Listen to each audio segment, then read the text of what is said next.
تو اگر میں ایک جملے میں آپ کی خدمت میں عرض کروں تو وہ یہ ہے کہ اقبال کی نظر میں فقر جو ہے یہ مقام نظر ہے، اور علم اقبال کی نظر میں مقام خبر ہے۔ مقام خبر اور مقام نظر دونوں ایک ساتھ ہوں تو صحیح معنوں میں عشق رسول کا مطلب پھر وہ آدمی کو سمجھ آتا ہے۔ یعنی ایک طرف اس کا حال کیا ہو کہ اپنے من میں ڈوب کر پا جا سراغ زندگی، اور دوسری طرف اس کا حال کیا ہو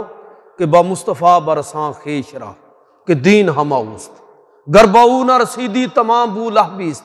علامہ اقبال رحمۃ اللہ تعالی علیہ نے یہ بات واضح کی اپنی شاعری اور اپنے کلام کے اندر کہ محبت رسول اور عشق رسول کہ در دل مسلم مقام مصطفیٰ است آبروئے ماں ز نام مصطفیٰ است، کہ مسلمانوں کی جو زندگی ہے، ان کی جو سروائیول ہے، وہ صرف اور صرف محبت رسول عشق رسول کے ساتھ ہے، اور عشق کا درجہ وہ عقل سے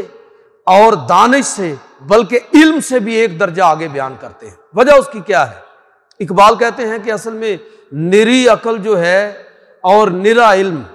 یہ ہو سکتا ہے کہ بے عملی کی طرف آدمی کو لے جائے، اس لیے کہ یہ تو اسباب کی تلاش میں ہوتا ہے، یہ تو دلائل کی تلاش میں ہوتا ہے،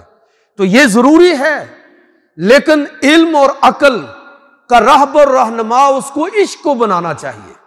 اس لیے کہ عشق اصل میں انسان کو عمل کی وادی کے اندر داخل کرتا ہے۔ اور اقبال نے جو یہ بات کہی تو یہ وہی بات ہے کہ بے خطر کود پڑا آتش نمرود میں عشق، عقل ہے محو تماشائے لبے بام۔ تو اقبال کی یہ بات کہ عشق یہ عقل کا رہبر اور رہنما ہونا چاہیے، ورنہ نرا آدمی عقل کے اندر، اور خاص طور پر یہ نہیں ہے اقبال نے عقل کی نفی کی ہے، اقبال عقل کو بھی بڑی اہمیت دیتے ہیں، لیکن صرف تقاضا یہ کرتے ہیں کہ عقل کا رہبر رہنما عشق رسول کو بناؤ گے تو کامیاب ہوگے، اور اگر عشق رسول سے پیچھے ہٹ جاؤ گے تو پھر تم فلسفیانہ مشگافیوں کے اندر گم ہو جاؤ گے، اور پھر تمہارے ہاتھ وہ سرا نہیں آئے گا جو خودی کا سر نہا ہے، وہ تمہارے ہاتھ میں نہیں آئے گا۔ خودی کا سر نہا لا الہ الا اللہ، مجھے ہے حکم ازاں لا الہ الا اللہ۔ تو علامہ اقبال رحمۃ اللہ تعالی علیہ کی فکر کے حوالے سے میں آپ کی خدمت میں چند باتیں عرض کر رہا ہوں۔ تو اقبال نے عشق رسول اور محبت رسول صلی اللہ علیہ وسلم کو دین کا مرکز اور محور قرار دیا کہ یہ دین کی بنیاد ہے،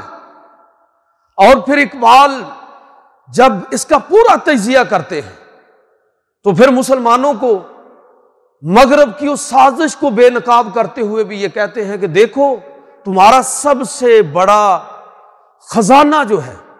تمہارا سب سے بڑا سرمایہ جو ہے وہ ہے اپنے پیغمبر سے والہانہ محبت، اور تم عقل کو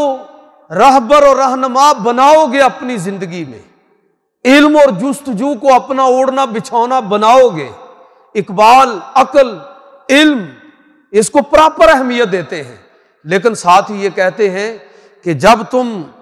محمد رسول اللہ صلی اللہ علیہ وسلم کو اپنا رہبر رہنما بنا لو تو پھر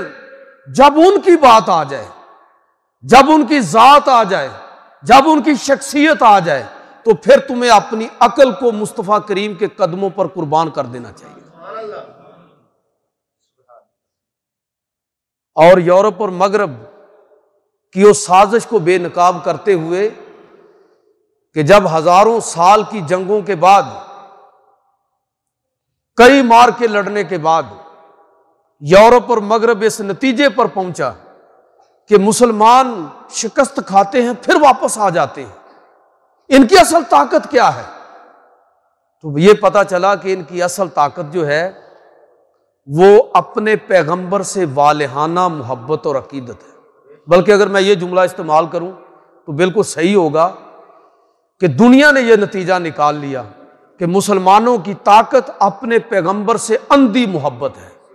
ایک ہی محبت اندھی ہو سکتی ہے، باقی ہر محبت بینا ہونی چاہیے،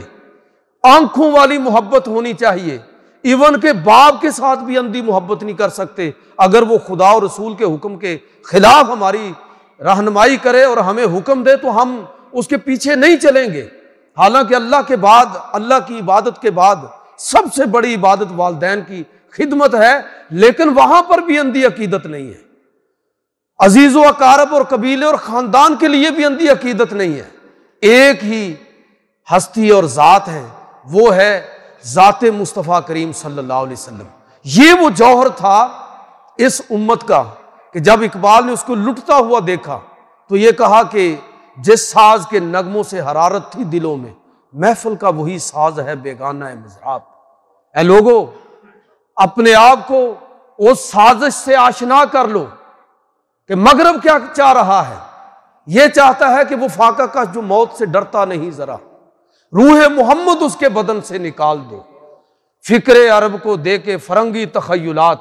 اسلام کو حجاز و یمن سے نکال دو۔ اقبال کا اصل کمال کیا ہے؟ اصل کمال اقبال کا یہ ہے کہ اقبال نے اپنے ماضی کا صحیح مطالعہ کیا، اپنے حال کا صحیح تجزیہ کیا، اور اپنے ماضی اور حال کے تجزیے کے بعد اس امت کی جو فکری اٹھان تھی اس کو صحیح رخ دیا کہ تمہیں کس رخ پر چلنا چاہیے۔ اگر دنیا کی قوموں کے درمیان تم عزت اور آبرو چاہتے ہو تو پھر اس کے لیے تمہارے لیے ضروری ہے کہ تمہارا تصور ملت درست ہو، ضروری ہے کہ تمہارا تصور علم درست ہو، ضروری ہے کہ تمہارا تصور قرآن درست ہو، یہ ضروری ہے کہ تمہارا تصور محبت صحیح اصولوں پر قائم ہو۔ علامہ اقبال رحمۃ اللہ تعالی علیہ یہ صرف بر صغیر اور پاکستان کے ہی محسن نہیں ہے، صرف یہی خطہ ان سے متاثر نہیں ہے، پوری دنیا۔ وہ اقبال کا ایک شعر بھی ہے نا کہ اقبال بھی اپنے آپ سے آشنا نہیں، کچھ اس میں تمسخر نہیں ہے واللہ نہیں ہے۔ اقبال اپنی فکر کے اعتبار سے کتنی عظیم شخصیت ہے۔ میں نے عرض کیا کہ یہ آج گلی محلے کے ہر آدمی کے ساتھ ہم نے علامہ لگایا ہوا ہے، علامہ صدیوں میں کوئی ایک آدھ پیدا ہوتا ہے۔ یہ اس لفظ کی بے توقیری ہے، اس لیے میں نے تو کبھی کسی کو اجازت نہیں دی کہ مجھ کو کوئی علامہ کہے، اس لیے کہ میں جانتا ہوں کم از کم میں علامہ نہیں ہوں، لیکن یہ ضرور جانتا ہوں کہ علامہ کہتے کس کو ہے۔ تو علامہ ہونا یہ اقبال جیسے آدمی کے ساتھ سجتا ہے، جچتا ہے کہ جو مظاہر فطرت سے بھی اگر استدلال کریں تو کہہ دیتے ہیں کہ اقبال فطرت کو، تاریخ کو استدلال کی بنیاد بناتے ہوئے کہ تقدیر کے قاضی کا یہ فتویٰ ہے ازل سے، ہے جرم ضعیفی کی سزا مرگ مفاجات۔ یہ اتنی بڑی بات پوری تاریخ کے تجزیے کے بعد اقبال جیسا آدمی کر سکتا ہے۔ تو میرا کہنے کا مطلب یہ ہے کہ اقبال کو خراج تحسین پیش کرنا یہ بھی لازم ہے، اور اقبال کی فکر کو ہم سمجھے بھی، اور یہ چیز اپنے پیش نظر رکھیں کہ اقبال کی فکر اصل میں قرآن و سنت اور سیرت کے مطالعہ پر مبنی ہے۔ تو پھر آپ کو اقبال کو پڑھتے ہوئے بھی فخر ہوگا، اور یہ بھی فخر ہوگا کہ اقبال ہم میں سے تھے، اس ملت کا اثاثہ تھے، آج دنیا ان کی عظمت کی قائل ہے۔ اللہ تعالیٰ اس مرد درویش کی قبر پر رحمت فرمائے۔